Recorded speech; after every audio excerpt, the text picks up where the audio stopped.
सभी दर्शकों को प्रणाम। मैं डॉक्टर रंजित चौहान आज वसंतराव नाईक मराठवाड़ा कृषि विश्वविद्यालय तथा परभनी एस्ट्रोनॉमिकल सोसाइटी परभनी की ओर से सभी दर्शकों का स्वागत करता हूं। दोस्तों, आज हम चंद्रयान 3 के बारे में चर्चा करने के लिए आज हमारे साथ मौजूद है प्राध्यापक धनंजय जी रावल, जो जाने माने साइंस कम्युनिकेटर भी है, इसरो के नोंदणीकृत ट्यूटर है।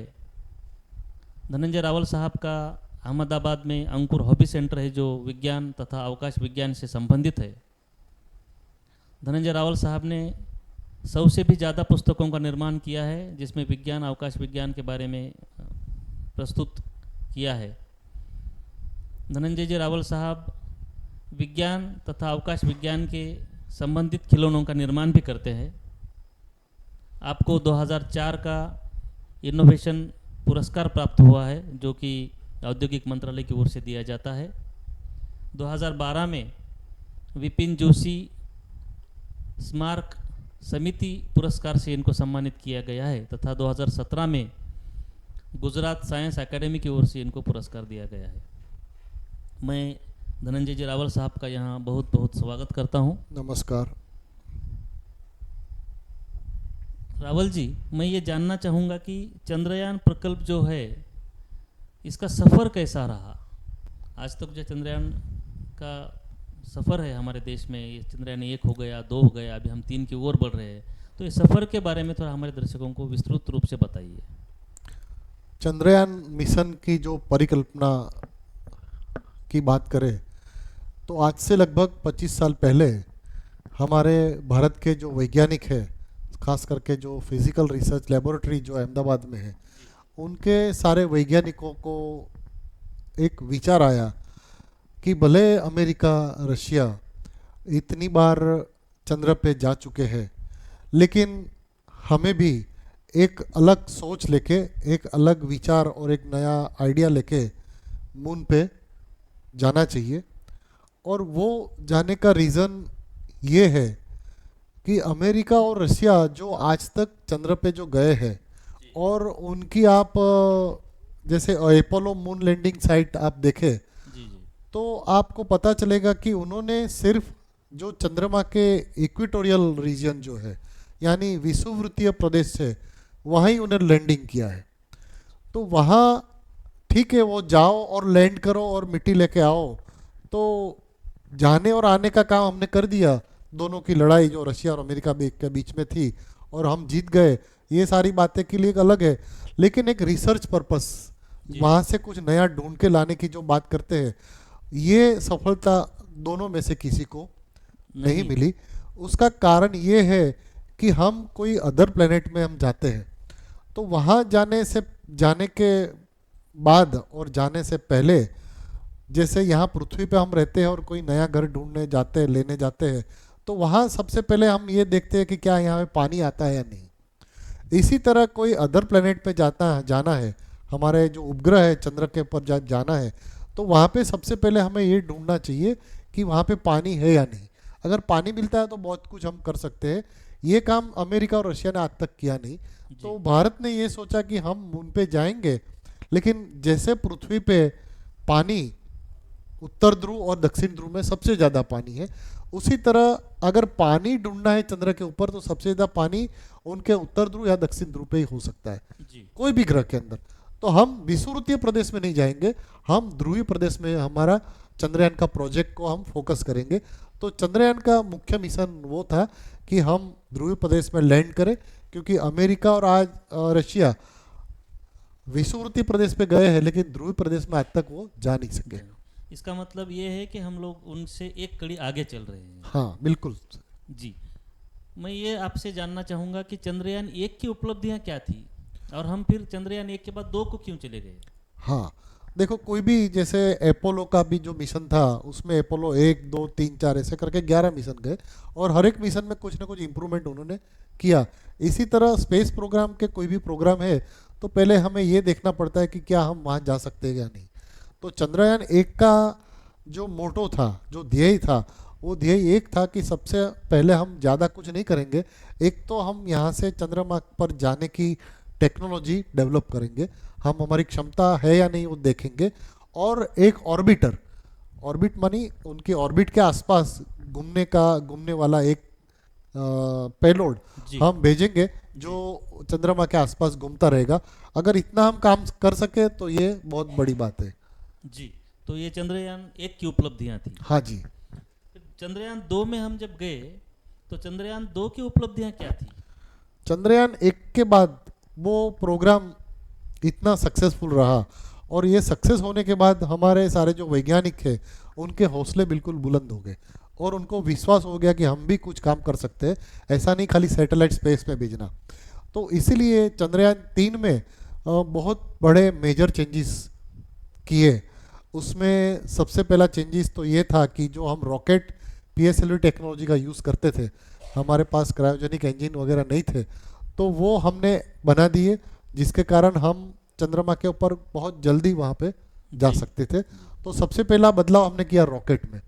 दूसरा बदलाव किया कि हमने चंद्रयान 1 में खाली ऑर्बिटर भेजा था, चंद्रयान 2 में हमने तय किया कि वहाँ पे हम ऑर्बिटर तो भेजेंगे ही भेजेंगे, क्योंकि उनका भी एक रोल है, जी साथ में हम लैंडर भेजेंगे, और लैंडर के साथ रोवर भी भेजेंगे, यानी 3 स्टेज, ऑर्बिटर, लैंडर और रोवर। रोवर। तो तीनों चीज हमने चंद्रयान 2 के अंदर इंक्लूड कर दी। जी जी जी। तो चंद्रयान 2 में आपके जो सोच है, आपके सोच के हिसाब से चंद्रयान 2 में सबसे कठिन चीज़ क्या लगी आपको कि ये सबसे कठिन दौर था जहां हम थोड़ा सा सोचने लगे कि इसमें और कुछ इम्प्रूवमेंट करना चाहिए? हाँ, ये एक बहुत महत्वपूर्ण सवाल है। महत्वपूर्ण इसलिए कि आज भी हम प्लेन में बैठते हैं, और जब प्लेन करना जाता है तब हम थोड़ा मन में डर होता है कि क्या लैंडिंग सही होगा या नहीं होगा। जी तो लैंडिंग कहीं भी करते हैं वो कठिन ही होता है, सही। लेकिन पृथ्वी पे लैंडिंग करना एक अलग बात है। और इसी तरह हमें मार्स पे लैंडिंग करनी है तो भी इतनी कठिन बात नहीं है जितनी मून के अंदर है। जी क्यों? कि अगर अर्थ पे हमें लैंडिंग करना है, जैसे हमारे एस्ट्रोनॉट जाते हैं, और एस्ट्रोनॉट जाने के बाद जब वापस आते हैं तो वो लोग क्या करते हैं कि उनको एक पैराशूट पहने देता है, एक मॉड्यूल अर्थ के एटमॉस्फेयर के अंदर आता है, जी। और अंदर आने के बाद पैराशूट खुल जाता है। तो पैराशूट क्यों खुलता है कि खुलने के बाद पृथ्वी के अंदर वातावरण है, और वातावरण की हवा उसके अंदर आ जाती है, और पैराशूट उनकी स्पीड कम कर देता है, और हवा में ओवरिंग करते करते करते धीरे से नीचे आ नीचे जाता आ है। जाता है। ठीक है। इसी तरह अगर हम मंगल की बात करें तो मंगल पर भी नासा ने जितने भी रोवर भेजे जी और उनका लैंडिंग करवाया, तो वो लैंडिंग भी पैराशूट लैंडिंग ही था। सही। इसका कारण ये है कि जिस तरह पृथ्वी में वातावरण है, इसी तरह वातावरण मंगल पे भी है, तो पैराशूट लैंडिंग करने में कोई प्रॉब्लम होता नहीं है, और करते हैं। लेकिन बात जब चंद्रमा की आती है जी तो पूरे, जो हम कह सकते हैं कि पूरे उनके जो हमारे जो विचार है, जो आइडिया है, जो टेक्निक है, वो सब कुछ बदल जाती है, जी जी जी क्योंकि वहाँ पे वातावरण नहीं है। जी। वातावरण नहीं होने के कारण क्या होता है कि जो हमारा मॉड्यूल है, जो ये चंद्रयान 3 का ये जो लैंडर है, वो लैंडर लैंड करने की जो प्रोसेस का नाम जो दिया गया है, उसका नाम दिया गया है सॉफ्ट लैंडिंग। Soft landing. नाम सॉफ्ट लैंडिंग है, लेकिन ये लैंड करना बहुत कठिन। कठिन है। इसका रीज़न ये है, ये मॉडल में लेके आया हूँ तो दर्शकों को ज़्यादा इसकी जानकारी दिखाइए। मिलेगी कि रॉकेट को जब हम पृथ्वी से लॉन्च करते हैं तो रॉकेट का जो पूरा भाग जो है, नीचे से ऊपर का भाग, ये पृथ्वी के वातावरण पर जब हम लॉन्च करते हैं तो पृथ्वी के वातावरण से जब बाहर निकलता है तब नीचे का भाग अलग हो जाता है। ओ रॉकेट आपने अगर देखा होगा कि ऊपर का भाग गोल होता है, जी ये गोल ऊपर का जो भाग है टॉप, उसमें ये प्रोपल्सन मॉड्यूल और लैंडर वहाँ पे रखते हैं ऊपर का भाग में, और ये भाग आगे जब जाता है तब पीछे का सारा रॉकेट का भाग अलग हो जाता है, और चंद्रमा पर जाते जाते सिर्फ इतनी चीज ही रह जाती है, जी जी प्रोपल्सन मॉड्यूल और ये चंद्र के आसपास ऑर्बिट में घूमती रहती है। ऑर्बिट में घूमने के बाद प्रोपल्सन मॉड्यूल का काम खत्म हो जाएगा, तो वो भी अलग हो जाएगा, ओके। और बाकी रहेगा ये इसका जो हम कह सकते हैं कि लैंडर। हाँ तो वातावरण नहीं है और उसको मून पे लैंड कराना है। जी अगर सही तरीके से लैंड नहीं कराते तो कुछ भी हो सकता है। तो हुआ क्या कि जब चंद्र से ये लैंडर 2 किलोमीटर ऊपर जब होवर करता था, हाँ तो सॉफ्ट लैंडिंग कराने के लिए जल्दी तो ला नहीं सकते। सॉफ्ट लैंडिंग कराने के लिए इसके जो बूस्टर रॉकेट है वो फायर हुआ। जी फायर होने के कारण क्या होता है, नीचे एक्शन और रिएक्शन, यानी वो बहुत जल्दी से नीचे आता था, उनको धक्का लग गया तो धीरे धीरे नीचे आने लगा। जैसे बिल्कुल नजदीक आया तो यहाँ से जो ज्वालाएं निकलती है, जैसे रॉकेट हम लॉन्च करते हैं स्क्रीन पे दिखता है, तो पीछे बहुत बड़ी ज्वाला निकलती दिख रहा है ना।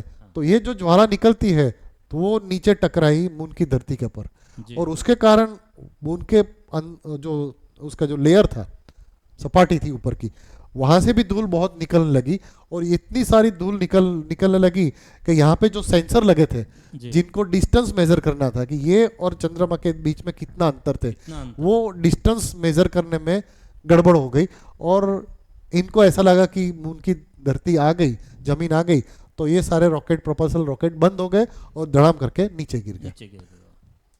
तो ये हम कह सकते हैं कि इतना हम कर सके। जी जी जी। तो मैं ये जानना चाहूँगा, हमारे दर्शक भी ये जानना चाहेंगे कि जीएसएलवी और पीएसएलवी ये क्या होता है? हाँ, जीएसएलवी जो हमने चंद्रयान 1 में जो रॉकेट का यूज़ किया था, तो वो एक छोटा रॉकेट है, जी उसके अंदर ताकत भी बहुत कम है, लेकिन उनको हम एक अलग तरीके से, जैसे उनकी जो एस्केप वेलोसिटी बढ़ाने के लिए क्या किया, जैसे सारे दर्शक मित्रों ने मिशन मंगल देखा होगा, हाँ। उसमें ये टेक्निक का बहुत डिटेल में दिखाया गया है कि रॉकेट को हम लॉन्च करते हैं, बाद में वो बंद कर देते हैं तो नीचे आ जाता है, वापिस उनको और भी बाहर भेजते हैं, दूसरा चक्कर बहुत बड़ा लगता है, फिर तीसरा चक्कर लगता है। तो इसी तरह जैसे वो खेडूत लोग गोफन में पत्थर रख के गोल गोल हाँ। घुमा के फेंकते हैं, हाँ तो एस्केप वेलोसिटी बढ़ जाती है।